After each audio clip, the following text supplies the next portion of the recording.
अस्सलाम वालेकुम व्यूअर्स, आप सबको एक दफ़ा फिर मेरे यूट्यूब चैनल में खुशामदीद। व्यूअर्स, आज हम इंशाल्लाह चैप्टर 2 क्लास 7 की मैथमेटिक्स में से स्टार्ट करेंगे। तो चलते हैं अपने टॉपिक की तरफ। हमारा टॉपिक है rational numbers.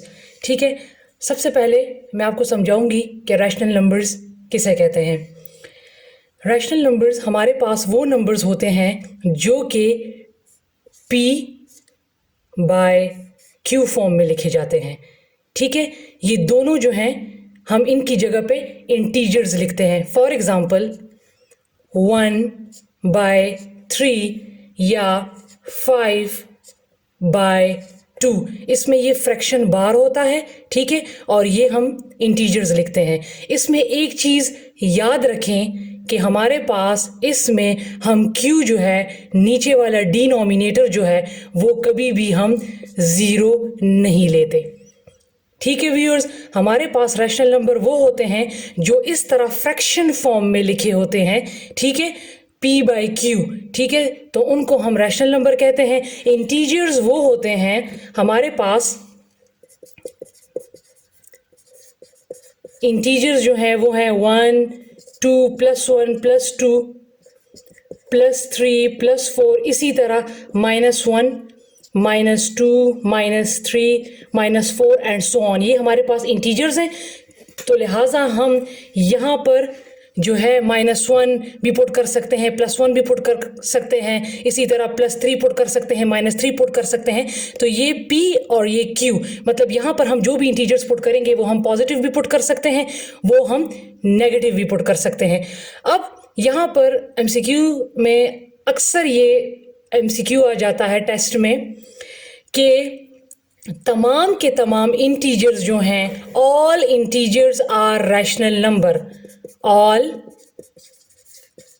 Integers are rational numbers. तमाम के तमाम इंटीजर्स हमारे पास रैशनल नंबर्स होते हैं, बट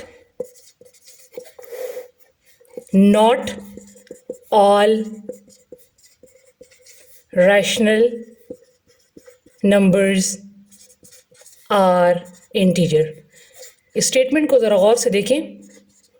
मैंने लिखा है कि all integers are rational number. हमारे पास तमाम के तमाम नंबर्स जो इंटीजर्स जो होते हैं, मतलब +1, +2, -1, -2, वो रैशनल नंबर होते हैं। लेकिन तमाम रैशनल नंबर इंटीजर्स नहीं होते। अब कैसे? अब मैं आपको ये बात जो है वो प्रूफ करके दिखाती हूँ कि हमारे पास ये क्यों नहीं होते।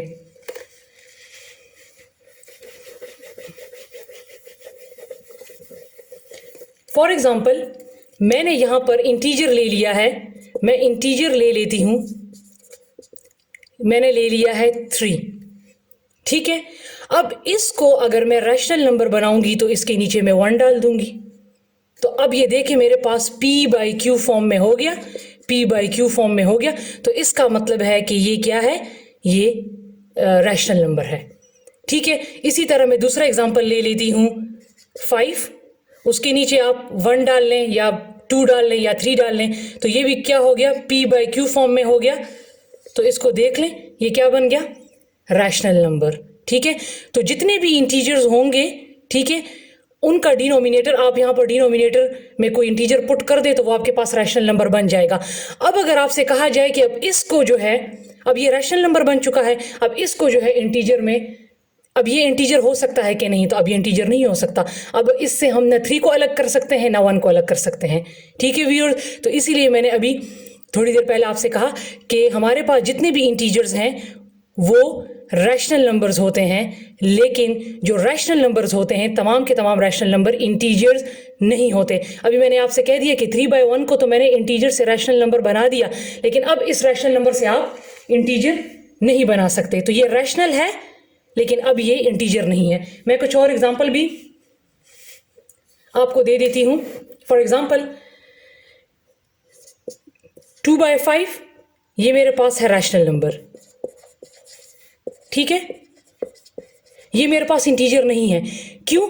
क्योंकि एक तो ये फ्रैक्शन फॉर्म में है, और दूसरी बात ये कि अगर इसको मैं डिवाइड कर भी लूंगी तो मेरे पास डेसिमल में इसका आंसर आएगा, तो लिहाजा ये इंटीजर नहीं है, ये जो है रैशनल नंबर है। इसी तरह मैं और भी ले लेती हूँ, मैं ले लेती हूँ 7/3, ये भी जो है इनकी कटिंग नहीं होती, ठीक है, ये रैशनल नंबर है। और अगर इसको मैं डिवाइड कर दूं 3 2 टाइम्स 6 में से 7 में से 6 गया 1, पॉइंट लगा 0, फिर 3 3 टाइम 9, 10 में से 9 गया 1 एंड सो ऑन, तो 2.333 इसका आएगा। तो लिहाजा ये रैशनल नंबर है लेकिन ये इंटीजर नहीं है, ठीक है, क्योंकि इससे हमारे पास आंसर जो आएगा अगर हम इसको डिवाइड कर लें तो हमारे पास फिर डेसिमल में इसका आंसर आएगा, ठीक है व्यूअर्स। अब यहां पर आपको एक और चीज दे सकते हैं, 4/2। एमसीक्यू में आ सकता है कि 4/2 आप बताएं कि ये रैशनल है या ये इंटीजर है। अब बहुत सारे व्यूअर्स के माइंड में होगा कि ये रैशनल नंबर है क्योंकि ये P/Q फॉर्म में लिखा है। अब आपने इसको भी गौर से देखना है। अब ये जो है इस फॉर्म में अगर लिखा है तो वो तो रैशनल नंबर होगा, लेकिन इसको आपने देखना है कि आया जब इसकी हम कटिंग कर लेंगे, लोएस्ट फॉर्म में लिखेंगे तो ये हमारे पास इंटीजर बन जाएगा, ठीक है। तो अगर एमसीक्यू में आया कि 4/2 रैशनल है या इंटीजर है तो ये इंटीजर है। अब यहाँ पे कैसे, 4/2 2 1 टाइम 2 एंड 2 2 टाइम 4, तो मेरे पास 2 आ गया, तो लिहाजा 2 मेरे पास क्या है, ये मेरे पास है इंटीजर। जिनकी कटिंग होगी लोएस्ट फॉर्म में आ जाएगा इस तरह, तो वो इंटीजर होगा, ठीक है। तो 4/2 यहां पर अब इंटीजर है क्योंकि इसकी आपने कटिंग की तो आपके पास इंटीजर आ जाएगा। लेकिन अगर जिस चीज की कटिंग नहीं होती, फॉर एग्जांपल 9/2, 2 और 9 जो है दोनों किसी एक टेबल में नहीं जाते, तो फिर आप उसको लिखें रैशनल नंबर, ये फिर रैशनल नंबर हो जाएगा, ठीक है व्यूअर्स। और मैंने बता दिया कि इसमें हमने Q को जो है वो हमने 0 नहीं लेना। क्यों नहीं लेना, देखिए अगर मैं यहाँ पे फॉर एग्जांपल लिख लेती हूँ 5 और यहाँ मैंने Q की जगह पे मैंने 0 पुट कर दिया, तो आपने अक्सर देखा होगा कि जब भी हमारे पास आंसर इस किस्म का आ जाता है तो हम 0 को इग्नोर कर लेते हैं और हम लिख लेते हैं 5। तो फिर दोबारा देख लें 5 क्या बन गया, 5 जो है वो इंटीजर बन गया। तो लिहाजा हम Q को जो है वो 0 नहीं लेते, क्योंकि जब हम इस तरह का ले लेते हैं तो फिर हमारे पास इंटीजर फॉर्म में आंसर आता है, रैशनल फॉर्म में आंसर नहीं आता। तो लिहाजा Q को आपने 0 नहीं लेना, और 0 जो है वो भी रैशनल नंबर है, ठीक है। तो ये मैंने आपको बता दिया। रैशनल नंबर पॉजिटिव भी होते हैं, नेगेटिव भी होते हैं। मैंने अभी आपसे कहा कि इंटीजर्स हमारे पास जो होते हैं वो +1 +2 +3 -1 -2 -3, इसी तरह आप इसमें पुट कर लें। मैंने नेगेटिव वाला भी पुट कर देती हूँ, फॉर एग्जांपल -5 3, या मैं नीचे वाला जो है वो नेगेटिव ले लेती हूँ, ठीक है। तो ऊपर वाले या नीचे वाला आप पॉजिटिव भी ले सकते हैं, नेगेटिव भी ले सकते हैं, लेकिन Q जो होगा वो इसमें डिनोमिनेटर जो होगा वो आपने 0 नहीं लेना। तमाम नंबर्स जो होते हैं और इंटीजर्स जो होते हैं वो रैशनल नंबर्स होते हैं, लेकिन तमाम रैशनल नंबर्स जो हैं वो इंटीजर्स नहीं होते, ठीक है। अभी मैंने आपको करके बता दिया कि 4/2, फिर आप उसका लोएस्ट फॉर्म ले लें तो वो आपके पास जब कटिंग हो जाएगी तो वो फिर इंटीजर बन जाएगा, वो फिर रैशनल नंबर नहीं बनेगा। अब हम चलते हैं अपने क्वेश्चन की तरफ।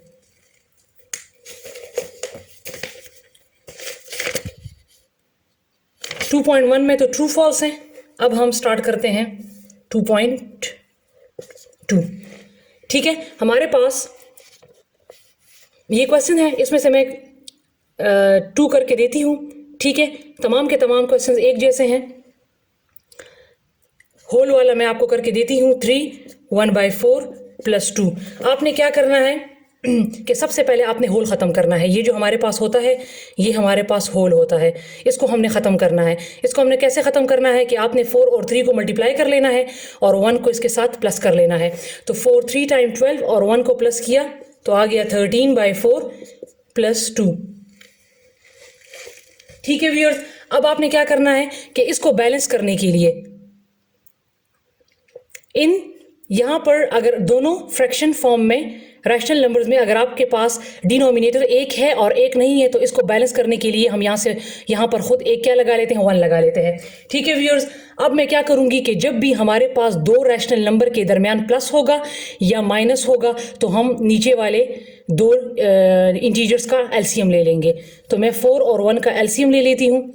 तो 2 टाइम 4, 1 अपनी जगह पे, 2 1 टाइम 2 और 1 अपनी जगह पे। तो इन दोनों को मल्टीप्लाई कर लें तो मेरे पास एलसीएम क्या आ गया, 4 एलसीएम आ गया। अब आपने 4 के टेबल में देखना है कि 4 कब आता है, 4 1 टाइम, वो ऊपर मल्टीप्लाई कर लेना है। और 1 के टेबल में 4 कब आता है, 4 टाइम।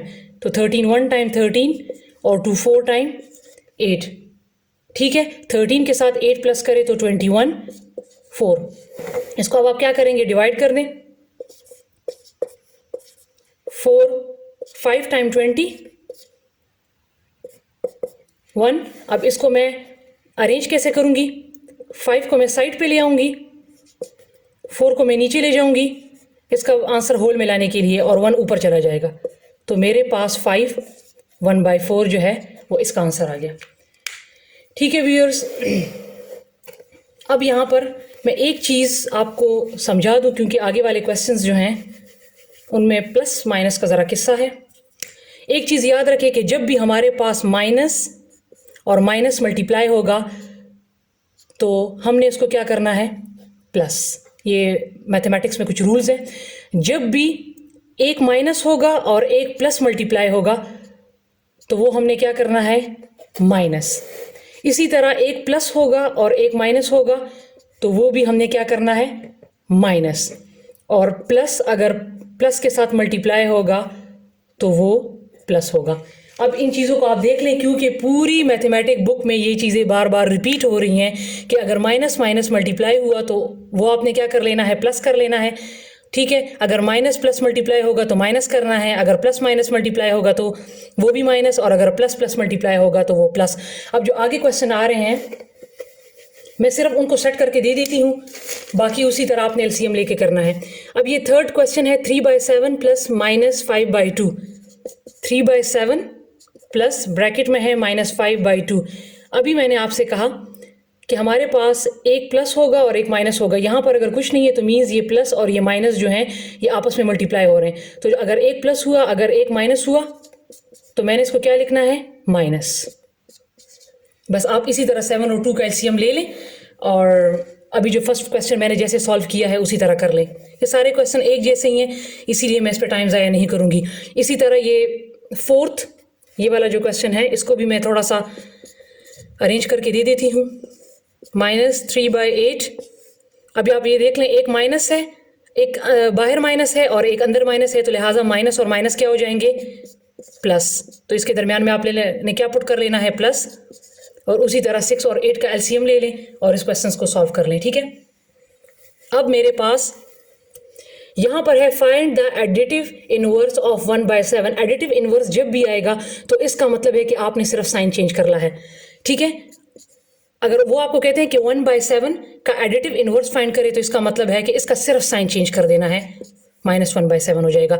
जिसके साथ कोई निशान नहीं होता, कोई साइन नहीं होता, कोई सिंबल, कोई ऑपरेशन नहीं होता, तो इसका मतलब है कि यहाँ पर क्या है, ऑटोमेटिकली खुद समझ जाएं कि यहाँ पर प्लस है, तो लिहाजा हमने उसका एडिटिव इनवर्स जब लेंगे तो माइनस हो जाएगा। इसी तरह -10 है, जब इसका एडिटिव इनवर्स लेंगे तो +10 हो जाएगा। फिर ये है find the sum. Sum mean plus करें। 4 1/8 एंड 1 1/2 को आप क्या करें, इसका होल ख़त्म करें और इन दोनों को प्लस करें। ठीक है, और उसका फिर एलसीएम ले लें इस तरह। 4 1/8 सम करना है तो मीन प्लस 1 1/2। इसका अभी मैंने कहा है कि होल ख़त्म करने के लिए 4 टाइम 32 + 1 33/8 2 1 टाइम 2 + 1 3/2। बस इसका एलसीएम आप ले लें। ठीक है, जो क्वेश्चन डिफ़िकल्ट होगा मैं उसी को सॉल्व करूँगी। ठीक है, क्योंकि मेरा टाइम इन इजी क्वेश्चन पे ज़ाया नहीं करना। अब ये है एवेलुएट x + y। अब इस क्वेश्चन को मैं सॉल्व करके दे देती हूँ। x + y if x = 2 and y = 8 4/9। इन्होंने कहा है कि आप x + y को फाइंड करें अगर आपके पास x की वैल्यू जो है वो 2 है और y की जो वैल्यू है वो है 8 4/9। तो मैं इसको सॉल्व करती हूँ। x की जगह पे मैंने क्या पुट कर लेना है 2, प्लस y की जगह पे मैंने क्या पुट कर लेना है 8, 4/9। अब आप देख सकते हैं ये होल में है, सबसे पहले मैंने इसका होल ख़त्म करना है, तो 2 + 9 8 टाइम 72, 72 + 4 76/9। मैंने अभी आपसे कहा है कि जब दो रैशनल नंबर्स होते हैं, एक का डिनोमिनेटर दिया होता है, एक का नहीं दिया होता, तो लिहाजा हम इसको बैलेंस करने के लिए यहाँ पे खुद 1 लगा लेंगे, इसका हम एलसीएम ले लेंगे, तो एक 1 है एक 9 है, तो इसका एलसीएम 9 ही आएगा। अब 1 के टेबल में 9 कब आता है 9 टाइम, और 9 के टेबल में 9 कब आता है 1 टाइम। इनको मल्टीप्लाई कर लें, तो 9 टाइम 18 प्लस 76 1 टाइम 76, इन दोनों को आप प्लस कर लें, 8 14 और ये 7 8 9 94 आ गया, तो ये 94/9 आ गया। अब इसको आप डिवाइड कर लें, ठीक है, तो मैं इसको डिवाइड कर लेती हूँ।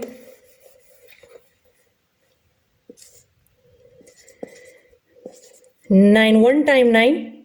जब भी एक बात याद रखें, जब भी हमारे पास स्टार्ट में बिल्कुल एक जो नंबर है वो पूरा पूरा चला जाए, अब ये 9 1 टाइम 9 पूरा पूरा चला गया और यहाँ पर अभी दूसरा नंबर रहता है, और यहाँ पर हमारे पास स्टार्ट में अभी 9 पूरा पूरा चला गया है, तो लिहाजा जब स्टार्ट में पहला ही नंबर जो है पूरा पूरा चला जाए तो हम यहाँ पर एक 0 लगा लेते हैं, ठीक है, और 4 को नीचे उतार दिया। अब इसको अरेंज कर लें, 10 जो है वो साइड पर चला जाएगा, 9 जो है वो नीचे आ जाएगा और 4 जो है वो ऊपर चला जाएगा, तो लिहाजा इसका आंसर जो है वो है 10 4/9। अब इस एक्सरसाइज का लास्ट क्वेश्चन है, Nadeem was 62 1/8 inches tall at the end of school in June. He was 63 7/8 inches tall in September. How much did he grow during the summer?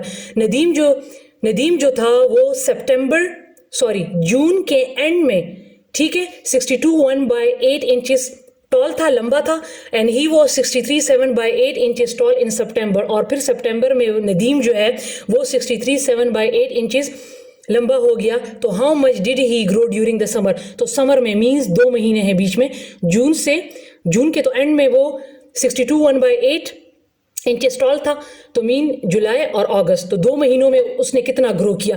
तो आप खुद सोच लें, ये 62 है, 62 से ये कितना हो गया 63, ये 1/8 है, 1/8 से कितना हो गया 7/8। तो यहाँ पर इसको हमने क्या करना है, सब्ट्रैक्ट करना है, ताकि हमें पता लग जाए कि वो उसने 2 महीने में कितना ग्रो किया। तो आपने क्या करना है कि बड़े वाले को 63 7/8 से आपने क्या कर लेना है, 62 1/8 को माइनस कर देना है, क्योंकि अगर मैंने 62 से 63 को माइनस किया तो मेरे पास आंसर माइनस में आ जाएगा, तो लिहाजा वो कंप्लीटली गलत हो जाएगा, इसका मतलब है कि उसने ग्रो किया ही नहीं, ठीक है।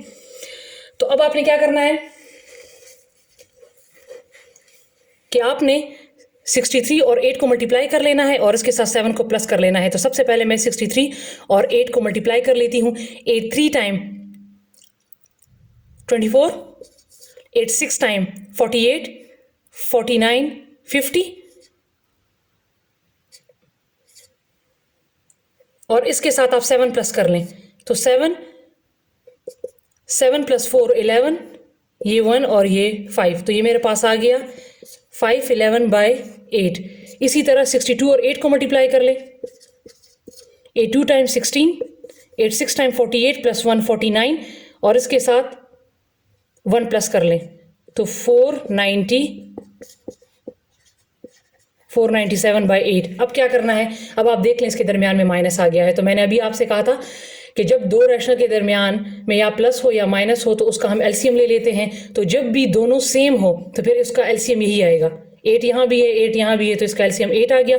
8 के टेबल में 8 कब आता है 1 टाइम, 8 के टेबल में 8 कब आता है 1 टाइम, तो लिहाजा इसको मल्टीप्लाई किया, 511 - 497 इक्वल टू, जब इसको हम माइनस करेंगे 511 से हमने 497 माइनस करना है, 1 से 7 नहीं जाता, लिहाजा यहाँ पर कैरी आ गया, तो 11 हो गया, 11 में से 7 गया तो 4, यहाँ पर 0 बच गया, 0 में से 9 नहीं माइनस होता, तो यहाँ पर एक दोबारा कैरी आ गया, तो 10 में से 9 गया 1, बस, तो आ गया 14/8। अब क्या करना है, अब इन दोनों की कटिंग होती है किस टेबल में 2, two 7 time 14 and two 4 time 8, तो आ गया 7/4। इसको आप डिवाइड कर लें। 4 1 टाइम 4, 7 में से 4 माइनस किया तो 3। इसको अरेंज कर लें, मजीद नहीं जाना क्योंकि इसका आंसर हमने डेसिमल में नहीं लाना। 1 साइड पे, 3 ऊपर, 4 नीचे, तो मेरे पास इसका आंसर आ गया 1/3/4। ठीक है व्यूअर्स, तो ये था हमारा एक्सरसाइज 2.2। इसमें इंपॉर्टेंट चीज़ टेस्ट के लिए ये है कि वो आपसे रैशनल नंबर्स का पूछेंगे कि रैशनल नंबर्स किस फॉर्म में लिखे जाते हैं, या तमाम इंटीजर्स जो हैं वो रैशनल नंबर होते हैं या नहीं होते। ये मैंने इसलिए ये वाले क्वेश्चन समझाए हैं आपको क्योंकि जिन लोगों को इस किस्म के क्वेश्चन में थोड़ी सी डिफ़िकल्टी है, तो मैंने उनके लिए क्वेश्चन सॉल्व कर दिए कि उन्होंने ये एलसीएम कैसे लेना है। ठीक है, अब मैं चलती हूँ एक्सरसाइज 2.3 की तरफ। मेरे पास एक्सरसाइज 2.3 है, find the additive and multiplicative inverse of the following. ये जो क्वेश्चन दिया है इसका आपने एडिटिव इनवर्स भी लेना है और मल्टीप्लिकेटिव इनवर्स भी लेना है। तो ये मेरे पास है -5,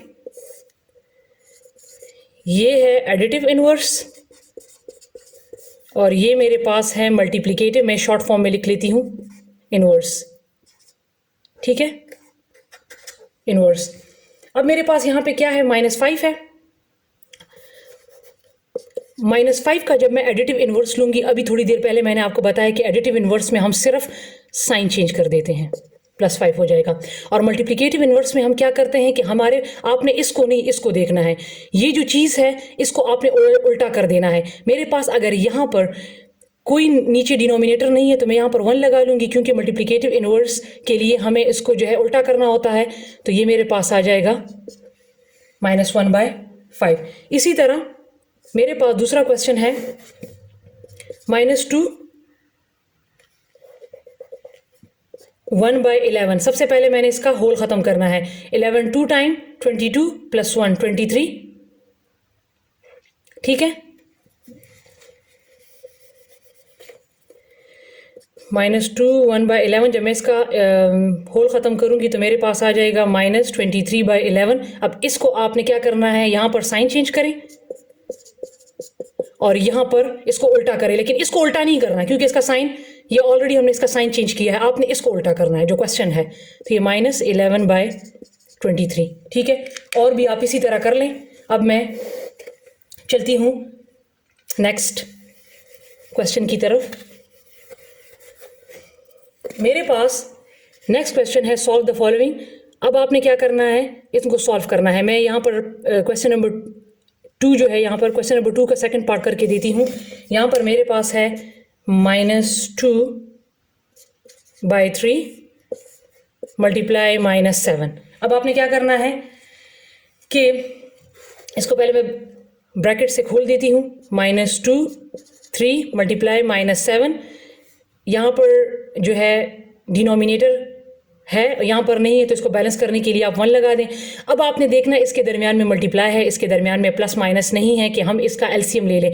हम मल्टीप्लिकेशन में कभी भी एलसीएम नहीं लेते ना। अब इसको देखें, इसकी क्रॉस कटिंग होती है किसी टेबल में, तो 3 और 7 की क्रॉस कटिंग नहीं होती, -2 और 1 की भी क्रॉस कटिंग नहीं होती।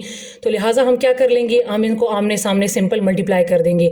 तो 2 7 टाइम 14 और 3 1 टाइम 3। अब आप एक बात याद रखें, मैंने कहा था कि जब माइनस मल्टीप्लाई माइनस, जब माइनस माइनस मल्टीप्लाई होगा तो हमारे पास आंसर किस में आ जाएगा, प्लस में। तो लिहाजा यहाँ पर कुछ भी नहीं है, तो इसका मतलब है यहाँ पर हम इसको प्लस आप लगा लें या ना लगाएं, तो इसका मतलब है कि आपने यहाँ पर ऐड करना है, मतलब प्लस का निशान लगाना है। ठीक है, क्योंकि माइनस माइनस जब मल्टीप्लाई होते हैं तो हमारे पास आंसर जो है वो प्लस में आ जाता है। अब हम चलते हैं अपने नेक्स्ट क्वेश्चन की तरफ।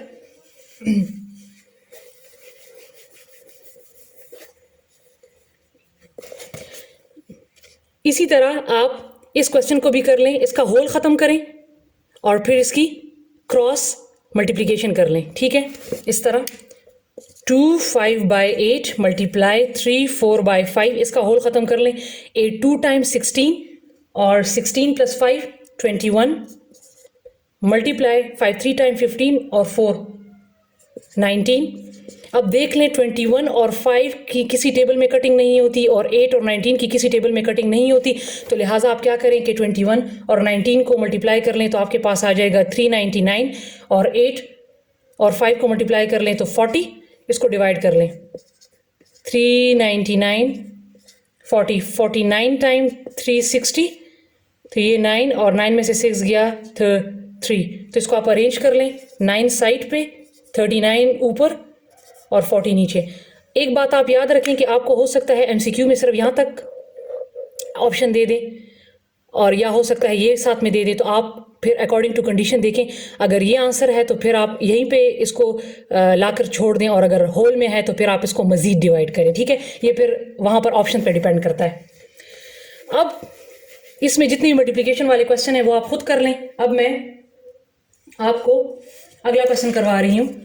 मेरे पास नेक्स्ट क्वेश्चन है, इसमें मैं आपको करवा देती हूँ ये वाला 7 जो है -5 डिवाइड 10/9। अब आप एक बात हमेशा के लिए याद रखें कि जब भी हमारे पास यहाँ पर डिवाइड होगा तो हमने उसको कन्वर्ट करना है मल्टीप्लाई में, ठीक है। तो सबसे पहले हम क्या करेंगे, हम इसको कन्वर्ट करेंगे मल्टीप्लिकेशन में। तो इसको कैसे मल्टीप्लाई करेंगे, 5 इसको कन्वर्ट करूंगी तो ये मल्टीप्लाई हो जाएगा, और जब भी इसको मैं कन्वर्ट करूंगी मल्टीप्लिकेशन में तो इसका मैंने इन्वर्स ले लेना है, इसको मैंने उल्टा कर देना है। 9/10 हो गया।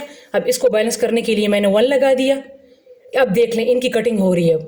5 1 time 5 and 5 2 time 10 equal to 9 1 time 9 and 2 1 time 2।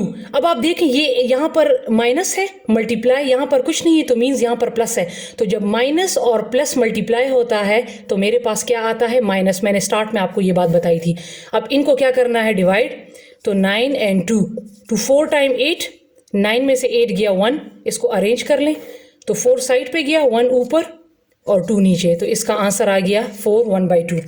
ठीक है व्यूअर्स जी। तो व्यूअर्स 2.4 में हमेशा हमारे पास जो क्वेश्चन आता है एमसीक्यू में, वो हमें एक प्रॉपर्टी लिख के दे देते हैं, क्वेश्चन लिख के दे देते हैं। वो उनको कहते हैं कि उसमें पूछते हैं कि इस प्रॉपर्टी का नाम क्या है। तो हमारे पास 3 प्रॉपर्टी है, कम्यूटेटिव, एसोसिएटिव एंड डिस्ट्रीब्यूटिव। हमारे पास यहाँ पर प्रॉपर्टीज़ हैं। नंबर 1 कम्यूटेटिव प्रॉपर्टी, नंबर 2 है एसोसिएटिव प्रॉपर्टी, ठीक है, और अगली है डिस्ट्रीब्यूटिव। अब मैं समझाऊंगी कि इन प्रॉपर्टीज़ हमें कैसे पता लगेगा कि ये वाली कम्यूटेटिव प्रॉपर्टी है या एसोसिएटिव है या हमारे पास डिस्ट्रीब्यूटिव है। तो हमारे पास सबसे पहले वाली कौन सी है, कम्यूटेटिव। तो सबसे पहले मैं आपको कम्यूटेटिव का बताती हूँ कि कम्यूटेटिव प्रॉपर्टी हमारे पास वो प्रॉपर्टी होती है जिसमें हमारे पास इस किस्म का क्वेश्चन लिखा हो, ए, ठीक है, plus B is equal to B plus A. जब हमारे पास इस किस्म का क्वेश्चन लिखा होता है तो हम समझ जाएंगे कि ये हमारे पास कम्यूटेटिव प्रॉपर्टी है। या अगर ये रैशनल नंबर है तो लिहाजा मैं इसको रैशनल नंबर में लिख लेती हूँ, a by b plus c by d equal to c by d plus a by b. Opposite जगह जो है वो चेंज हो जाएगी, a by b plus c by d और इस साइड पे c by d plus a by b, ठीक है। तो ये इस किस्म का जब क्वेश्चन आएगा तो आपने इस किस्म के क्वेश्चन को कहना है कि ये है कम्यूटेटिव प्रॉपर्टी, ठीक है। इसमें कोई ब्रैकेट वगैरह नहीं होता, ठीक है। अब मेरे पास दूसरी जो प्रॉपर्टी है वो मेरे पास है एसोसिएटिव। सेकंड है एसोसिएटिव। एसोसिएटिव प्रॉपर्टी में हमने क्या करना है कि हमारे पास एसोसिएटिव प्रॉपर्टी में मैं रैशनल नंबर में ही लिख के दे देती हूँ क्योंकि ये रैशनल नंबर का चैप्टर है। तो a plus b a by b plus c by d plus e by f equal to a by b plus c by d plus e by f, ये मैंने लिख लिए। इसमें क्या होता है कि यहाँ पर इसके इन दो रैशनल नंबर्स में ब्रैकेट होता है और इस साइड पे इक्वल टू के राइट साइड पे फर्स्ट में इन दो के रैशनल के दरमियान जो है इन दोनों के साइड्स पर जो है वो ब्रैकेट होता है। अब आप देख लें a by b plus c by d plus e by f, दूसरी साइड पर भी यही मैंने लिखा, लेकिन डिफरेंस क्या है कि एसोसिएटिव में यहाँ पर जो है इन दोनों रैशनल नंबर्स के दरमियान ये जो दो रैशनल नंबर्स हैं इनके साइड पर जो है आपने ब्रैकेट डाल लेनी है और राइट साइड पे जो है वो फर्स्ट में ब्रैकेट डली होती है। तो जब भी क्वेश्चन इस फॉर्म में आएगा तो आप समझ जाएं कि ये जो है हमारे पास एसोसिएटिव प्रॉपर्टी है। इसमें एक प्लस होता है, ठीक है, और एक जो है मल्टीप्लाई होता है। इसी तरह कम्यूटेटिव में भी प्लस होता है। ए कम्यूटेटिव प्रॉपर्टी का मैं बता रही हूँ, जिस तरह मैंने बताया था a by b multiply c by d is equal to c by d multiply a by b, उसमें भी प्लस और मल्टीप्लिकेशन, और इसमें भी ये एडिशन है। अगर इसको मैं मल्टीप्लिकेशन में लिखूंगी तो a बाई बी सिर्फ साइन चेंज हो जाएगा, multiply c by d multiply e by f equal to a by b multiply c by d multiply e by f, इसके यहाँ पर ब्रैकेट और इसके यहाँ पर ब्रैकेट, ठीक है। तो ये है associative property of rational number with respect to addition, और ये है associative property of rational numbers, क्योंकि ये रैशनल नंबर्स की एसोसिएटिव प्रॉपर्टी है विद रिस्पेक्ट टू मल्टीप्लिकेशन। जो साइन होगा फिर आपने वही लिखना है, ठीक है। अब मैं चलती हूँ अपने लास्ट प्रॉपर्टी की तरफ। मेरे पास लास्ट प्रॉपर्टी है डिस्ट्रीब्यूटिव, ठीक है,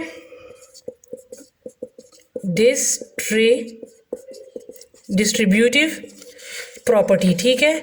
तो डिस्ट्रीब्यूटिव प्रॉपर्टी में आप क्या करेंगे, a by b multiply c by d multiply e by f, ठीक है। सॉरी, यहाँ पर डिस्ट्रीब्यूटिव में क्या होता है कि यहाँ पर यहाँ दो, इसमें दो साइन यूज होते हैं डिस्ट्रीब्यूटिव में, प्लस हो गया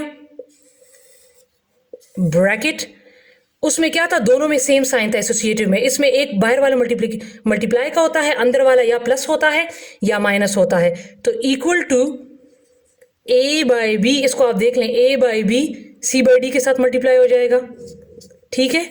दरमियान में क्या है, प्लस, और फिर a बाई बी ई के साथ मल्टीप्लाई हो जाएगा, a by b multiply by e by F.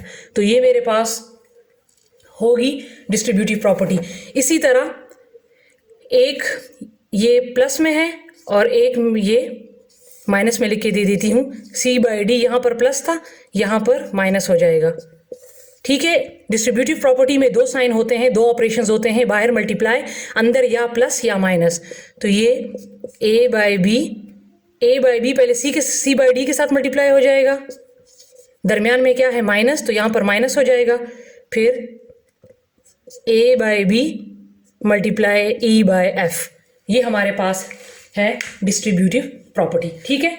इन तीनों प्रॉपर्टीज़ को याद कर लें, क्योंकि इसमें हमेशा क्वेश्चन आ जाता है। वो आपको क्वेश्चन लिख के दे देते हैं और ऑप्शंस में देते हैं कि नेम द प्रॉपर्टी, ये कौन सी प्रॉपर्टी है। सीटी के टेस्ट में आ चुके हैं ये वाले क्वेश्चंस, ठीक है। अब मैं क्वेश्चंस सॉल्व करने की तरफ चलती हूँ। मेरे पास अगला क्वेश्चन करवा देती हूँ। इसमें मैं आपको करवाती हूँ ये वाला नंबर 4 मेरे पास है 2 by 7 multiply 4 by 5 minus 3 by 7। इसमें आप देख लें, बाहर मल्टीप्लाई है और अंदर माइनस है, तो आप ये खुद देख लें कि ये कौन सी प्रॉपर्टी हो सकती है।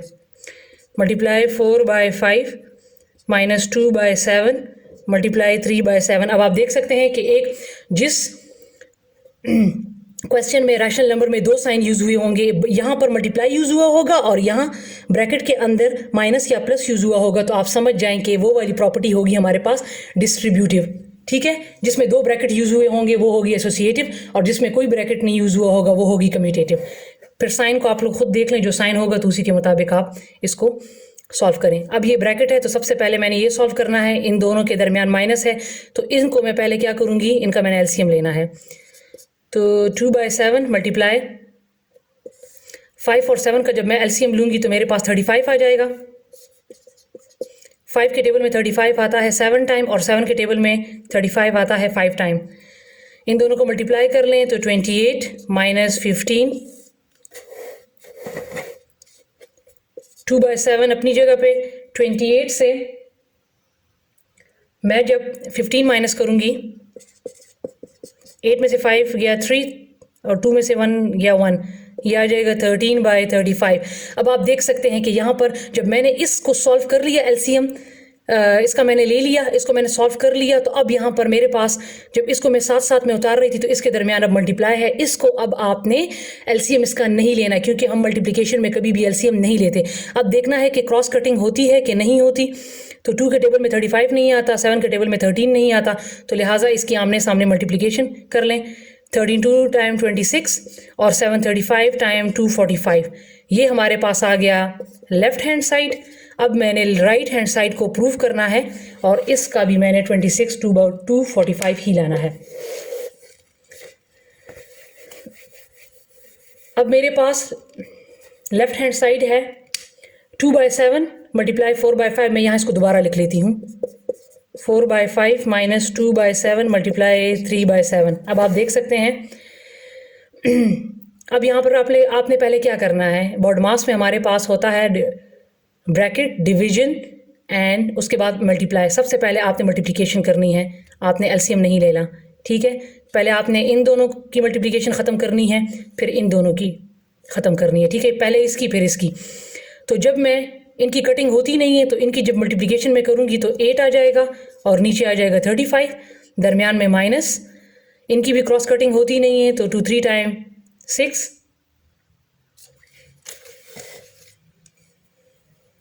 और यहाँ पर 7 7 टाइम 49।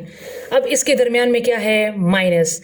तो आपने क्या करना है, अब इन दोनों का एलसीएम ले लेना है। तो एलसीएम हम ले लेते हैं, क्योंकि ये रकम बड़ी है तो मैं इसका एलसीएम खुद ले लेती हूँ। ये दोनों 7 के टेबल में आते हैं। 7 5 time 35, 7 7 time 49, 5 1 time 5, 7 as it is, 7 1 time 7, ठीक है। तो जब हम इन तीनों को मल्टीप्लाई करेंगे 7 5 एंड 7 तो मेरे पास आ जाएगा 245 इसका एलसीएम 245, ठीक है। अब क्या करना है कि 35 के टेबल में आपने क्या देखना है, 245। तो 35 के टेबल में 245 कब आता है, देखिए 7 5 टाइम 35 हो गया, तो 35 कितने टाइम, 35 7 टाइम। ये 49 है तो 7 7 टाइम 49 हो गया और 49 के टेबल में कब आता है, 5 टाइम। तो इसको मल्टीप्लाई कर लें, 8 7 टाइम 56, 6 5 टाइम 30, 56 में से 30 माइनस कर लें तो ये आपके पास आ जाएगा 26 245। तो इसका मतलब है कि राइट हैंड साइड भी प्रूफ हो चुका। और ये प्रॉपर्टी बनती है distributive property of multiplication with respect to या ओवर सब्ट्रैक्शन, ठीक है। ये बनती है डिस्ट्रीब्यूटिव प्रॉपर्टी ऑफ मल्टीप्लिकेशन, क्योंकि पहले मल्टीप्लिकेशन का निशान है ओवर सब्ट्रैक्शन। अगर यहाँ पर प्लस होता तो फिर आप लिखते distributive property of rational numbers of multiplication over addition. जी तो व्यूअर्स, अब हम चलते हैं एक्सरसाइज 2.5 की तरफ। इसमें मेरे पास क्वेश्चन है, इसमें मैं थर्ड पार्ट इसका करके दे देती हूँ।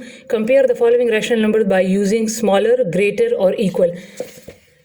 इसमें आपने इसको सॉल्व करके बताना है कि कौन सा स्मॉलर है कौन सा ग्रेटर है। तो मेरे पास थर्ड पार्ट है -3/5।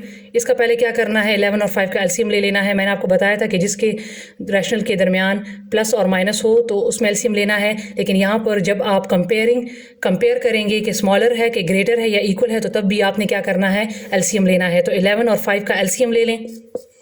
तो 11 और 5 का जब मैं एलसीएम लूँगी, 11 अपनी जगह पे, 5 1 टाइम 5, 11 1 टाइम 11 और 1। तो जब 5 और 11 को मल्टीप्लाई करूँगी तो 55 आ जाएगा। इसको मैं एक ही इस बार में नहीं लिखूंगी क्योंकि इसके दरमियान में क्या है, कॉमा है, लिहाजा इसके नीचे 55 अलग हो जाएगा और इसके नीचे 55 अलग हो जाएगा। 11 के टेबल में 55 कब आता है, 11 5 टाइम, और 5 के टेबल में 11 टाइम।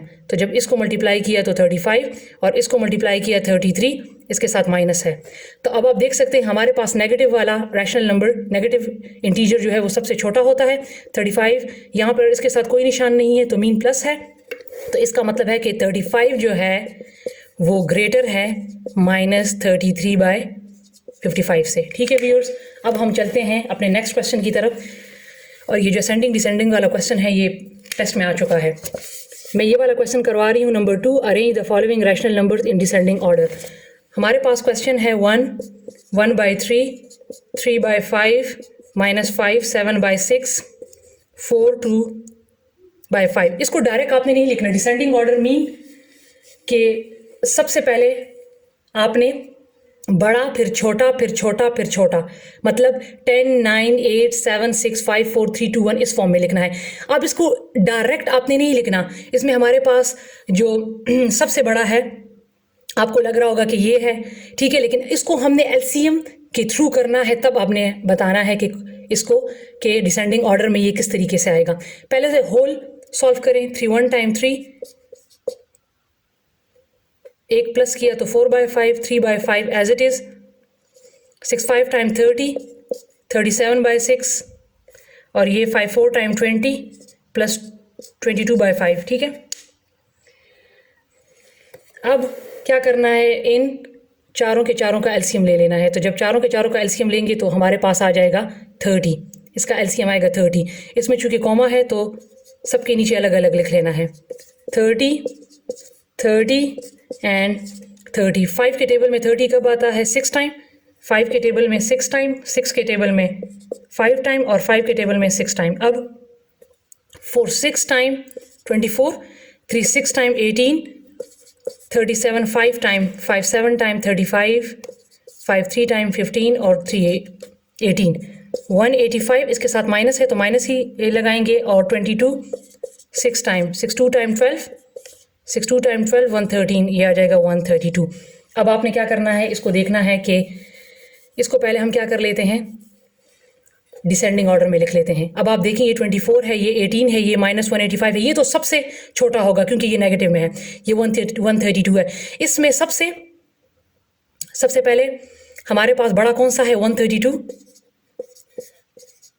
उसके बाद थोड़ा सा हमारे पास का छोटा जो है वो 24, उसके बाद 18 और लास्ट में है -185/30। लेकिन पीछे इसके आंसर किस तरीके से दिए हुए हैं कि आपने इनको देखकर क्वेश्चन में से उठाना है और इनको अरेंज करना है। फॉर एग्जांपल मैंने पहले क्या लिखा, मैंने लिखा 132/30, ये हमारे पास सबसे बड़ा था। तो अब आपने क्वेश्चन में से देखना है कि 132/30 हम किस से लाए हैं, हम इससे लाए हैं, तो लिहाजा आपने लिखना है 4 2/5। इसके बाद हम लाए हैं, क्या लाए हैं, इसके बाद हम 24/30 लाए हैं, यहाँ ये वाला लाए हैं, दूसरा नंबर 24/30 लाए हैं। तो 24/30 हम किस से लाए हैं, हम इससे लाए हैं, तो हमने लिखना है 1/3 दूसरा हमारे पास आया है। फिर हमने क्वेश्चन ही को देखकर उसको अरेंज करना है। फिर हमारे पास तीसरा आया है 18/30, तो 18/30 हम किस से लाए हैं, हम 18/30 लाए हैं 3/5 से, तो तीसरा हमारे पास आ जाएगा 3/5, और लास्ट वाला हम लाए हैं नेगेटिव से -5 7/6। तो ये हमारे पास डिसेंडिंग ऑर्डर में फिर आपने क्वेश्चन को देखकर लिखना है। ठीक है, फिर आपने इनको अरेंज तो कर लिया, लेकिन आपने क्वेश्चन को देखकर लिखना है कि 132 आप किससे लाए हैं, 24/30 किससे लाए हैं, और उसी को आपने क्वेश्चन ही को आपने फिर अरेंज करना है। तो आपके पास डिसेंडिंग ऑर्डर में ये इस तरह आएगा। ठीक है व्यूअर्स, तो ये था हमारा आज का चैप्टर। इंशाल्लाह इसके बाद चैप्टर 3 स्टार्ट करेंगे। मिलते हैं अपनी अगली वीडियो के साथ, तब तक के लिए अपना बहुत सारा ख्याल रखिए। अल्लाह हाफिज़।